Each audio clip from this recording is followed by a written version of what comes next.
Bienvenue dans le podcast Imaginez demain, créé par Sinopia. Je suis Joséphine Staron, directrice des études et des relations internationales de Sinopia. Sinopia, c'est un think tank indépendant qui œuvre en faveur d'une gouvernance plus éthique, efficace et transparente. À travers nos analyses et nos recommandations, on accompagne les décideurs et les citoyens pour contribuer à rendre le monde plus juste et surtout plus responsable.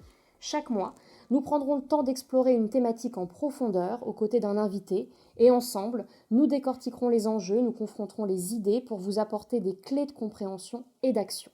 Restez à l'écoute et embarquez avec nous dans cette discussion. Pour ce premier épisode, nous avons le plaisir de recevoir Alexandre Malafaille, président de Sinopia. Alors pour débuter cette discussion avec vous, peut-être qu'on peut retourner aux origines de la création de Sinopia. Qu'est-ce qui vous a poussé en 2012 à créer un think tank ? Je dirais que si notre pays était bien gouverné, si les résultats étaient à la hauteur de nos attentes, de ce que notre pays devrait obtenir et avoir, compte tenu de tout le potentiel qu'il a, je crois que j'aurais jamais créé Sinopia. Mais le constat est qu'on dépense chaque année, si on parle simplement d'argent, des milliards d'euros dans un système de gouvernance nationale, régionale et locale, et que le résultat, je ne dirais pas qu'il est catastrophique, mais le résultat est quand même très préoccupant. Il n'y a pas beaucoup d'indicateurs aujourd'hui qui sont au vert ou à l'orange. La plupart des indicateurs sont au rouge. Le pays est fracturé, de plus en plus divisé, en proie à beaucoup de manipulations extérieures. On a un endettement massif, tout le monde le sait maintenant et tout le monde commence à prendre conscience du sujet. On a des problématiques de gouvernance publique, d'efficacité de l'action publique. Tout ça mérite effectivement qu'on s'y arrête, qu'on s'y attaque. Et c'est ce qui, dès 2012, et même depuis très longtemps, mais on y reviendra peut-être, m'a motivé à créer un espace de réflexion dans lequel on pouvait travailler les questions de gouvernance et essayer de proposer de quoi finalement faire en sorte que voilà, on mette à disposition des décideurs publics et des décideurs privés des outils, des moyens, des méthodes, des façons de penser, en étant connectés au reste du monde, en regardant ce qui se passe ailleurs, pour être plus efficace, plus juste, plus éthique, rendre un peu le monde meilleur si on peut. Belle ambition. Alors, Sinopia a fêté ses 13 ans et désormais, le think tank s'inscrit dans un contexte différent de celui de sa fondation. Et ça a dû vous pousser à évoluer pour surmonter un certain nombre de défis et de nouveaux enjeux. Quels sont, d'après vous, tous ces nouveaux défis et surtout, comment est-ce que vous vous êtes adapté ? Alors l'adaptation, ça c'est vraiment le cœur du modèle de Sinopia. C'est grâce à l'équipe d'ailleurs et à tous ses membres qu'on arrive à avoir cette agilité. C'est consubstantiel à notre ADN. En fait, en 2012, 2013, 2014, on pensait qu'on pouvait, on va dire, on avait d'ailleurs inventé un concept qui était le fameux droit des Français à être bien gouvernés. On pensait qu'il suffisait de reprendre le pouvoir pour finalement mieux l'exercer avec un certain nombre de modifications institutionnelles mais que le pouvoir pouvait continuer à être exercé un peu comme il l'était en étant un peu plus efficace. Et bon, 10 ans plus tard, on n'en est plus là. 10 ans plus tard, c'est vraiment, non pas le fait de repenser le pouvoir, mais c'est vraiment de réparer le pays. Donc on est arrivé dans une problématique qui est beaucoup plus profonde, compte tenu des difficultés auxquelles on est confronté et qui n'ont pas été traitées depuis très longtemps. C'est-à-dire qu'on prenne tous les sujets, que ce soit de la réindustrialisation, des enjeux de souveraineté, des enjeux, j'ai évoqué la notion de cohésion, des enjeux de performance économique, de justice sociale. On a l'impression que dans tous les domaines, même si ça va pas si mal que ça partout, faut pas non plus noir sur le tableau, mais que quand même globalement les tendances sont effectivement plus profondes. Donc aujourd'hui, on en est arrivé à un constat, c'est-à-dire que non seulement il faut réparer notre cher vieux pays, mais il faut inventer de nouvelles façons d'aborder les sujets à traiter. Et les sujets, ils sont nombreux. Ils sont tous ceux qui sont liés aux grandes problématiques de pilotage des transitions. Et aujourd'hui, passer d'un point A à un point B sans tout casser, c'est pas si facile que ça. On l'a vu avec la réforme des retraites. C'est peut-être une bonne idée de réformer les retraites telles que c'était proposé par le président de la République, parce que, en effet, peut-être que c'est les bons paramètres qu'il faut arriver à ça et à ça et ça compte tenu des équations.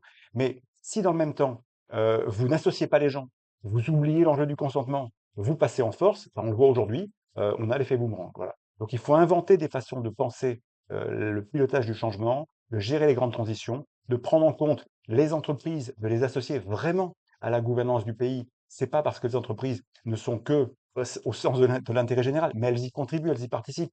On a fait, il y a quelques jours, on a publié un article extrêmement intéressant rédigé par un de nos membres, Stéphane Bebelmans, qui est allemand, et qui connaît bien les deux pays, et qui nous expliquait qu'en fait, dans cet article, dans la constitution allemande, l'entreprise a sa place, à très haut niveau. Dans la constitution française, elle est nulle part. Donc ça veut dire quand vous faites l'ENA, ou l'INSP maintenant, vous oubliez juste qu'il y a un truc qui s'appelle les entreprises, les entrepreneurs, l'économie. Voilà, par les théories que vous apprenez par cœur, le reste, c'est pas ça la réalité. Donc il faut réconcilier les parties prenantes, apprendre à faire ensemble, travailler autrement, comme on le dit dans certains univers. C'est ça qui est essentiel, et le faire dans une approche qui est extrêmement responsable par rapport aux problématiques auxquelles on est confronté, c'est-à-dire la polarisation de la vie politique française avec de plus en plus de radicalité, et en prenant toujours en compte l'enjeu européen qui vous est si cher, chère Joséphine, parce qu'on ne peut pas penser la France sans penser la France dans l'Europe et avec l'Europe. Je vous remercie d'avoir mentionné l'Europe parce que cette année 2024, elle a été compliquée bien sûr pour la France, pour l'Europe, pour le monde. Finalement, c'est tout le vieux monde qui a été bousculé et qui nous a un peu tous déboussolés. Et dans ce contexte-là, eh bien, Sinopia a une mission encore plus importante et voudrait s'inspirer d'un joli mot de Jacques Brel que vous avez cité dans le dernier rapport d'activité de Sinopia. Il disait « Je vous souhaite des rêves à n'en plus finir et l'envie furieuse d'en réaliser quelques-uns ». Alors, cette citation, elle nous invite à oser dans un monde en perpétuel mouvement. Et vous évoquez la gouvernance, qui constitue justement le cœur de l'activité de Sinopia. Est-ce que vous pouvez nous expliquer en quoi consiste la gouvernance et surtout pourquoi c'est fondamental pour Sinopia dans cette dynamique des transitions et de conduite du changement? En 2012, quand j'ai créé Sinopia, on se rendait compte que le mot gouvernance était un mot qu'on ne comprenait pas. Plus, la plupart des gens pensaient que c'était une mauvaise traduction du mot governance, et que ça voulait pas dire grand-chose. Or, la gouvernance, c'est essentiel. Un bon système de gouvernance, c'est ce qui permet de conduire le changement dans une entreprise, dans une armée, dans une collectivité locale. Il faut avoir les bonnes personnes aux bons endroits, avec les bons niveaux de pouvoir, de responsabilité, de partage des responsabilités, de délégation, et des processus qui sont qu'on est tourné vers le résultat. Le monde économique, par exemple, mais pas seulement, Sinopia, on est aussi dans ces mêmes dynamiques. Avant de faire quelque chose, on essaie de se poser un certain nombre de questions fondamentales sur comment on va le faire et est-ce que ça va produire et à quoi on veut arriver. Les armées parlent de l'effet final recherché. Donc, vous ne pouvez pas engager une bataille militaire sans vous poser la question de à quoi je vais arriver une fois que j'aurai fini la bataille. C'est à quoi ça sert, à quoi ça sert. Et puis à la limite, à quel résultat précis on veut arriver. La gouvernance publique aujourd'hui, et notamment le législateur, c'est une impasse complète. On a des ambitions, on a des mots, on a des idéologies, on a parfois des religions autour de certains sujets, et donc on prend des décisions, mais on ne fait jamais de simulation, jamais d'études d'impact sérieuses. On ne se pose pas la question de l'état des lieux. On part avec une bonne idée en pensant que, mais ça peut pas marcher comme ça. Donc on est obligé aujourd'hui de repenser la gouvernance. La gouvernance, c'est ce système qui permet, en partant des réalités et en ayant les bonnes équipes et les bonnes personnes, les bonnes méthodes, de faire en sorte qu'on puisse en effet gérer des problématiques et faire en sorte qu'en plus on le fasse en embarquant les gens avec vous. Voilà. Vous prenez la question de, de, par exemple, du prélèvement à la source. Quand il a été mis en œuvre, les Français étaient tous d'accord. Mais chemin faisant, moi je faisais partie de ceux qui disaient c'est très bien le prélèvement à la source sur un plan technique parce que c'est la plomberie fiscale qui permet à Bercy de garantir qu'en tous les cas de figure, on pourra aller chercher l'argent dans la poche des Français, parce qu'il y a toujours un tiers de confiance qui sera obligé de capter l'argent. Mais une fois qu'on a mis le prélèvement à la source, il est où le consentement à l'impôt? Il est où votre liberté pour dire, OK, c'est un devoir de payer l'impôt, mais comme je fais l'acte de le payer. C'est ça le consentement. Le consentement, c'est je vais assister à un match de rugby, de foot, de tennis, je soutiens le PSG ou Marseille, mais quand l'équipe qui n'est pas la mienne a gagné, j'accepte le résultat et je ne vais pas tout casser. C'est ça le consentement. C'est je suis partie prenante d'un système, j'accepte les règles, j'accepte le résultat, je prends ma part quand c'est bien, mais je prends aussi ma part quand ça me convient moins bien. C'est ce qui fait que quand il y a une élection, on reconnaît la légitimité d'un président de la République ou d'un maire. Non, c'est pas mon candidat, mais c'est mon maire. C'est pas mon président, parce que j'ai pas voté pour lui, mais c'est mon président quand même. Voilà. C'est ça le consentement. Et ça a été perdu de vue intégralement. Donc un bon système de gouvernance, c'est un système qui fabrique de la cohésion, qui permet de gérer les transitions et qui, en effet, qui arrive à fabriquer le plus large consentement possible. On n'aura jamais 100%, mais aujourd'hui on est à 10%. Alors il y a du chemin à parcourir. En décembre 2024, Sinopia a commandé un sondage assez édifiant sur le rapport personnel des Français au changement. Vous avez parlé de la conduite des changements, des transformations, des transitions. Ce sondage, il montre, il illustre ce que vous venez de dire, c'est-à-dire que les Français ne se sentent absolument pas associés aux transitions qui sont enclenchées par les pouvoirs publics. Est-ce que vous pouvez nous en dire deux mots de ce sondage? Alors d'abord, je remercie notre partenaire Mascaré et Odoxa avec qui on a fait ce sondage. pour dire que, en effet, ce qui était intéressant dans ce sondage, c'était finalement le rapport des Français au changement. Et on se rend compte, à travers des chiffres du sondage, que les Français, en fait, ne se sentent pas associés au changement. Qu'en fait, ils le vivent de manière subie, plus de trois quarts d'entre eux. Donc, alors certes, le changement, il est immuable et on a toujours tendance à résister au changement parce que c'est un peu naturel, c'est un peu comme ça, parce qu'on n'est peut-être pas si mal comme ça et qu'on veut vous mettre dans une autre configuration. Donc, de fait, ça peut vous amener à vous interroger et être un peu critique sur les Français, peut-être sont-ils un peu gaulois réfractaires, comme diraient certains. Je ne suis pas sûr autant. Je pense que c'est plutôt une manière de faire avec eux pour éviter qu'ils le soient, justement. Mais bon, mais en tout cas, on se rend compte aujourd'hui qu'on a une résistance au changement qui est importante, et pas seulement de manière générale. Et la question qu'on a posée, c'était, vous, à titre personnel, comment est-ce que vous sentez votre rapport à tel sujet? Aux mobilités, aux problématiques de santé, aux problématiques d'éducation, aux problèmes. On a vraiment été, avec une quarantaine d'indicateurs, loin pour comprendre. Et à chaque fois, on se rend compte que, franchement, la plupart des gens sont quand même en difficulté avec ce qui se passe et ne comprennent pas, et en plus subissent le changement. Donc ça veut dire que non seulement le changement, il fait partie des choses naturelles, mais en plus, vous le prenez de manière négative, parce qu'il vous apporte a priori moins de bien que ce que vous pourriez avoir si vous restez dans la situation dans laquelle vous êtes. Voilà.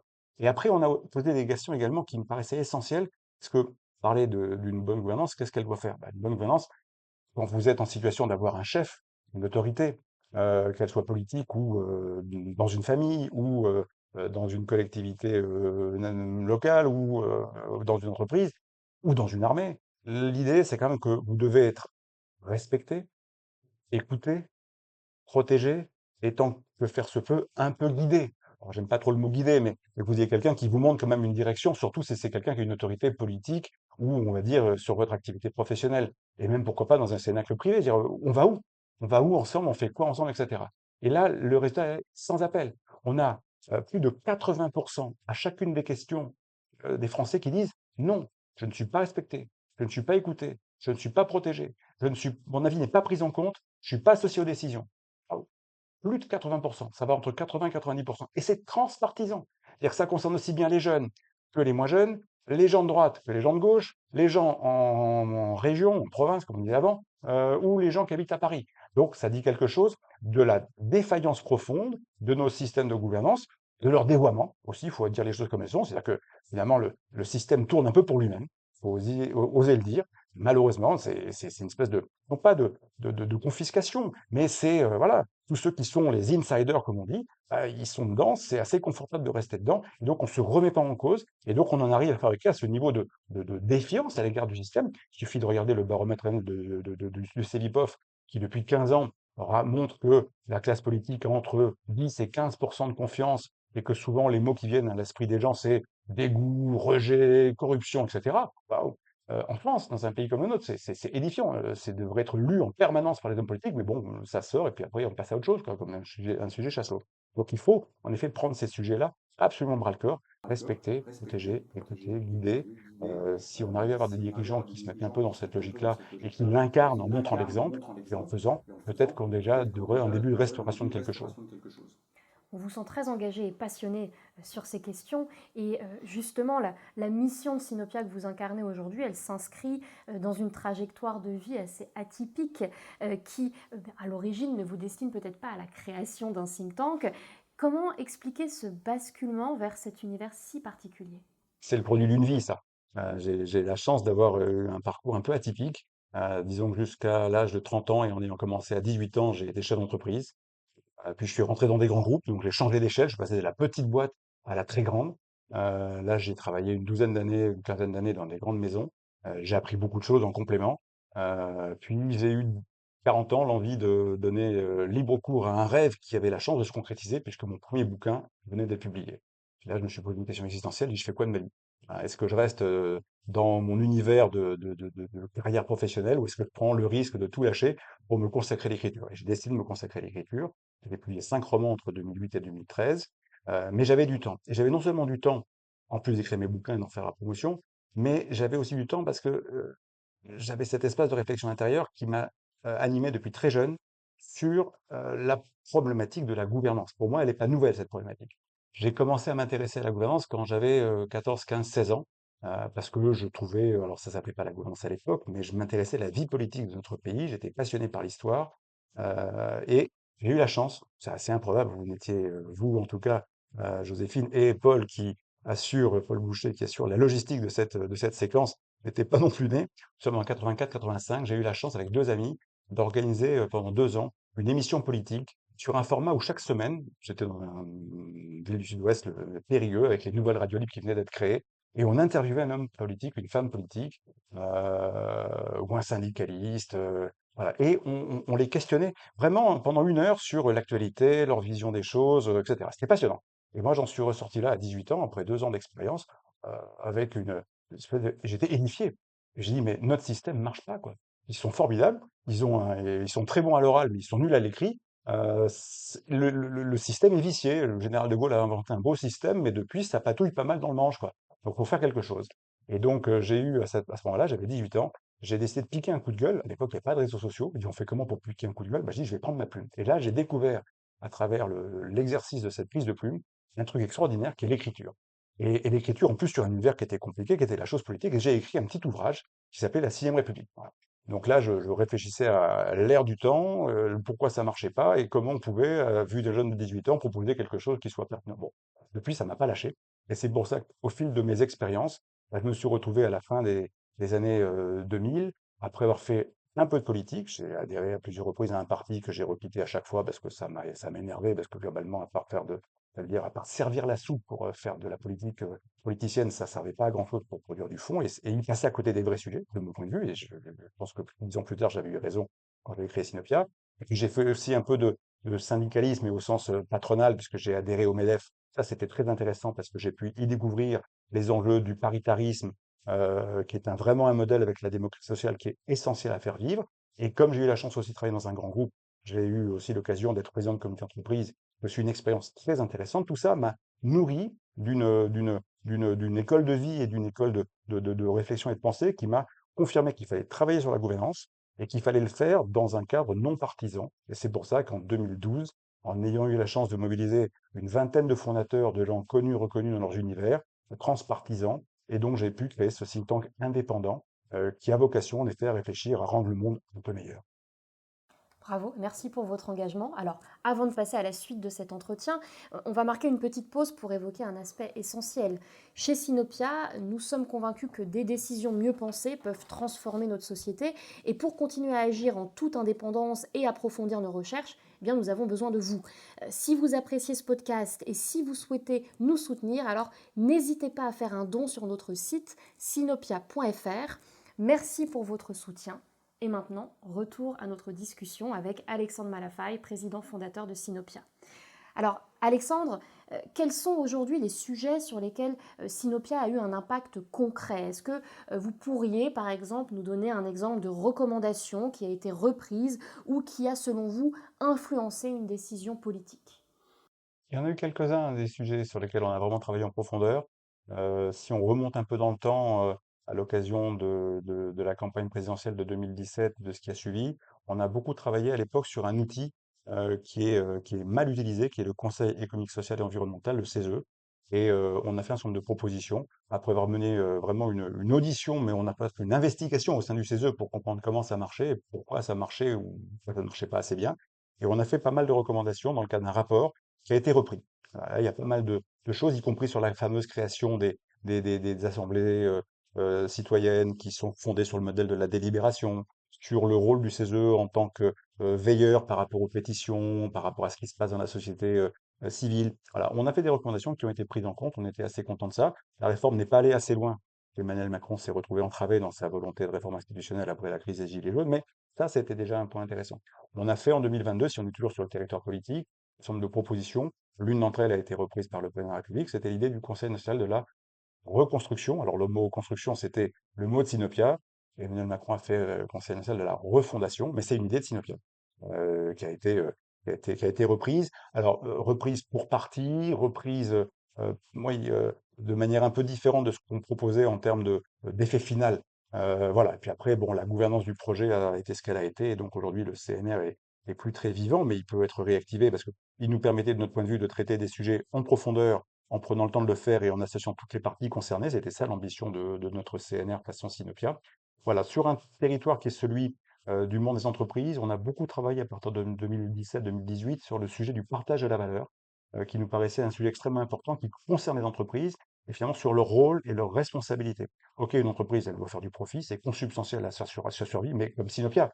Sinopia, c'est pas du profit, mais si Sinopia ne gagne pas d'argent, ne fait pas du résultat positif, à un moment donné, ça s'arrête, quoi. Il n'y a que l'État en France qui peut se permettre de perdre de l'argent tout le temps et de survivre. Le monde économique privé, associatif ou fondation ou capitaliste ou coopératif ne veut pas se permettre structurellement de perdre de l'argent. Donc il faut avoir, mais une fois qu'on a gagné de l'argent, c'est pourquoi faire.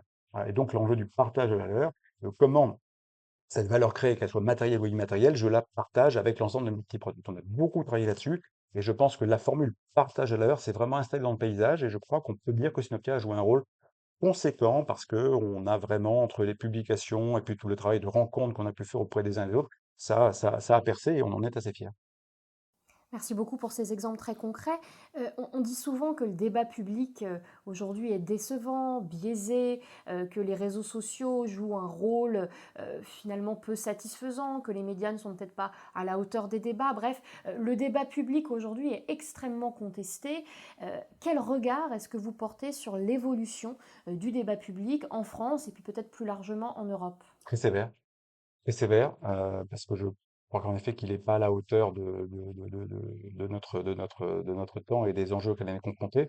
Après, je reconnais que c'est compliqué parce que s'il y avait que la France qui était malade, on pourrait en effet vraiment se flageller tout seul. Quand vous voyez le reste des débats et de la qualité des débats publics dans un certain nombre de pays, on peut quand même s'interroger. Mais cela dit, on pourrait quand même faire mieux. Il y a d'abord une utilisation trop souvent partisane, politicienne et clientéliste de sujets qui devraient être traités de manière beaucoup plus posée. Là, je pense qu'il y a une irresponsabilité de la part d'un certain nombre de leaders politiques, que je ne vais pas citer ici, c'est pas le sujet, mais qui me préoccupe d'autant plus que il y a une très jolie, si je puis dire, très jolie phrase qui est extraite d'un rapport de l'OTAN il y a quelques années, qui montre bien à quel point tout ça est dangereux si on n'y prend pas garde. C'est que, en fait, l'ultime champ de bataille, c'est devenu le cerveau humain. Donc, derrière tous ces enjeux de débat public qui sont euh, de qualité très diverses et parfois très nauséabondes, il y a malheureusement beaucoup de manipulations extérieures, ou d'enjeux liés à des pays qui ne veulent pas que du bien et qui essayent de renforcer notre fracturation et nos divisions en exploitant tout ce qui peut en fait être à leur main pour le faire sur des sujets sur lesquels on va aller chercher l'émotion des gens. Ça, c'est un vrai sujet. Le deuxième sujet, c'est qu'on a tendance en France à avoir un législateur qui réagit au coup par coup et qui fait des lois d'émotion, donc on entretient effectivement cette espèce d'impression que le politique doit se mêler de tout, et alors on enchaîne les débats. Mais le président est le premier à avoir été sur celui-là, Emmanuel Macron. Quand il est arrivé en 2017, il a passé son temps à enchaîner les projets, au point que tout le monde parlait de saturation. On n'arrivait pas à le suivre, il n'y a pas une semaine sans qu'il y ait un nouveau projet. Alors, derrière, c'est quel projet, pour faire quoi? Est-ce qu'on a pris le temps d'évaluer l'état des lieux? Est-ce qu'on a pris le temps de mesurer ce que ça allait produire? Voilà, donc on a un débat qui est saturé dans certains cas par les sujets qui sont ultra clivants, où on va polariser sur Gaza, on va polariser sur l'antisémitisme, on va polariser sur l'immigration, on va polariser sur la fraude sociale, on va polariser sur l'évasion fiscale. Et à chaque fois, on part dans des délires, parce qu'en plus, on n'arrive pas dans ces fichus débats, la plupart du temps, sauf dans quelques émissions auxquelles vous participez, chère Joséphine, mais on n'arrive pas à poser les débats. Voilà. On est toujours avec des experts ou des pseudo-experts, des politiques qui viennent faire leur propagande, mais on n'arrive pas à donner aux Français, à nos concitoyens, des éléments un peu plus objectifs pour se fabriquer une opinion. Et les Français sont très critiques. On avait d'ailleurs testé ça à travers de questions et des différents sondages qu'on avait publiés dans les années 2017, 18, 19, 20. Et en français, effectivement, sont lucides, ils voient bien que la qualité des débats est de très mauvais niveau. Maintenant, il appartiendrait à chacun d'essayer de relever le niveau. On reconnaît que c'est très compliqué en démocratie, mais c'est sans doute un point absolument essentiel.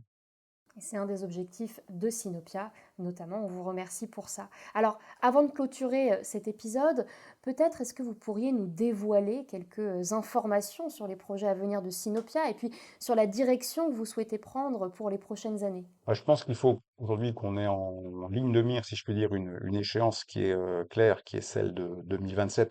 En tout cas, en ce qui concerne un certain nombre de travaux de fond qu'on est en train de mener et de mener, en tout cas, à bon niveau de maturité. On va, à l'évidence, revenir vers l'ensemble des candidats ou des prétendants au trône présidentiel avec leurs équipes pour les challenger sur la question de comment ils veulent s'y prendre, que c'est pas le tout d'avoir un bon projet, un bon programme. À la limite, tout le monde va se rejoindre. Il y a tellement, enfin, la marge de manœuvre est plutôt celle d'un moucheur de poche compte tenu de la réalité économique, financière, budgétaire et européenne et internationale dans laquelle on est. Mais après, la question, c'est pas d'avoir un bon projet, c'est concrètement, vous allez le mettre en œuvre comment? On va beaucoup travailler sur cet axe-là. On va être force de proposition, on va être force de challenge aussi, c'est-à-dire les embêter pour leur dire ça, vous pouvez pas continuer comme ça, ou si vous prenez pas ça en compte, vous aurez un problème et on va continuer à faire rien, donc avec toutes les conséquences que ça emporte. On va beaucoup travailler également sur cet enjeu majeur qu'aujourd'hui tout le monde a pris en considération, qui est l'enjeu de souveraineté. De fait, leur souveraineté en tant que telle, ça ne veut pas dire grand-chose. C'est à quel niveau on arrive au bon niveau d'autonomie, de capacité à assurer que notre destin et le maîtriser le mieux possible sans être totalement dépendant des uns ou des autres, ou complètement entre les mains des uns ou des autres. Voilà, par exemple, sur la question de la réindustrialisation, il y a un enjeu majeur. Si on ne réussit pas à remettre en France, à une échéance rapide, le niveau d'un tissu industriel suffisant, on va se retrouver dépassé par exemple de nos compétiteurs voisins, comme par exemple les Allemands qui sont en train de s'en occuper et qui risquent de le faire beaucoup mieux que nous et beaucoup plus rapidement que nous, compte tenu de leur dynamique politique actuelle et des moyens qu'ils veulent se donner. Donc on a de gros sujets sur ces questions-là, et là, la classe politique devrait s'en emparer. Euh, et peut-être aussi, ça, on va continuer à le stimuler, revenir à un moment donné sur peut-être des principes de loi d'exception. On a fait des lois d'exception pour les Jeux Olympiques de Paris 2024 qui ont été une grande réussite. On a accepté de faire une loi d'exception pour rénover Notre-Dame dans un délai de temps qui était quand même presque impensable compte tenu de l'état de cette pauvre Notre-Dame après son incendie de 2020. Et malgré tout, on est réussi parce qu'on s'est donné les moyens et les outils et les instruments. Sur toute une série de sujets, il faut procéder de la même manière. On ne peut pas continuer à faire de la politique à la papa. Quand le ministère de l'économie continue à piloter ces enjeux industriels stratégiques à la vitesse de la France d'avant, mais c'est normal qu'on se fasse dépasser. Donc il faut accepter de prendre des risques. Donc oui, il faut des lois d'exception. Oui, il faut repenser le code des marchés publics. Oui, il faut décider effectivement qu'à un moment donné, on se fixe des objectifs et puis on se dit, voilà, il faut qu'en 2030, il y ait ça, ça et ça. Et maintenant, la question, c'est comment on fait. Et s'il faut simplifier des dispositifs réglementaires, bah, tant pis, on les simplifie. Alors oui, ça s'appelle la prise de risque. Il y aura des choses qui auront des conséquences positives. De temps en temps, il y aura un effet collatéral parce que finalement, bah oui, c'est un peu moins encadré. Donc, ça peut avoir produit ça. Mais qu'est-ce qui vaut mieux? Prendre le risque et réussir que ne pas prendre de risque et continuer à se laisser déporter ou dégrader. Donc, je pense qu'effectivement, il y a un état d'esprit à changer dans ce pays sur la prise de risque. Et nous, notre boulot, c'est d'essayer de dire à tous ces gens qui aspirent à nous gouverner ou qui nous gouvernent, écoutez, réveillez-vous, quoi, parce que si on ne répare pas la France ensemble, et si on s'y met pas maintenant, on va vraiment pas pleurer dans 10 ans, dans 15 ans, dans 20 ans. Et je le dis d'autant plus aux jeunes générations qui nous écoutent, c'est le moment voilà, de vous embarquer dans l'aventure politique, au vrai sens noble du terme, pas de manière partisane, mais pour vraiment vous poser les bonnes questions et contribuer à faire en sorte que ce pays qui a tout pour réussir, et l'objectif avec Sinopia, on a une chance, c'est que depuis des années, on fait un certain nombre d'opérations qu'on mène en région, avec les Hauts-de-France, avec la région PACA, et on a très régulièrement l'occasion d'aller voir ce qui se passe hors du premier cercle qui entoure l'Élysée, c'est-à-dire il y a 1 kilomètre autour de l'Élysée, on a l'impression que c'est la France, c'est pas la France. La France, c'est justement c'est tout sauf ce qui est autour de l'Élysée. Et quand vous allez sur le terrain, quand vous allez discuter avec dans les quartiers, avec les maires, dans les villes, dans les territoires, avec les entreprises, avec les associations professionnelles, etc., vous vous rendez compte qu'il y a une fertilité, il y a une envie de faire et de bouger la France, de réparer la France, de construire la France qui est incroyable. Donc il faut juste laisser faire, donner un peu la chance à la chance, faire confiance, s'appuyer sur tous ceux qui sont prêts, prendre des risques, et puis vous allez voir qu'en 5 ou 10 ans, on peut remettre ce pays sur des rails. Merci pour toutes ces propositions et puis surtout pour cet optimisme quand même qu'on sent poindre à la fin de cet entretien. C'est important pour nos auditeurs, je pense, de voir qu'il y a un chemin. Sinopia en propose un, en propose plusieurs et qu'un des éléments clés d'une bonne gouvernance, eh bien, c'est la méthode. C'est les chemins qu'on choisit d'emprunter et pas uniquement les grandes propositions ou les grands projets qui, sans méthode adéquate, eh bien, n'atteignent pas les objectifs fixés. Alors merci Alexandre Malafaille d'avoir pris le temps de partager l'histoire de Sinopia et votre analyse de la société. Merci d'avoir été avec nous pour cette discussion enrichissante. Si elle vous a plu, n'hésitez pas à partager le podcast autour de vous et surtout n'hésitez pas à nous rejoindre sur sinopia.fr et sur nos réseaux sociaux pour continuer cette conversation. On se retrouve le mois prochain pour aborder une toute nouvelle thématique avec un nouvel invité. À très bientôt sur Imaginez demain.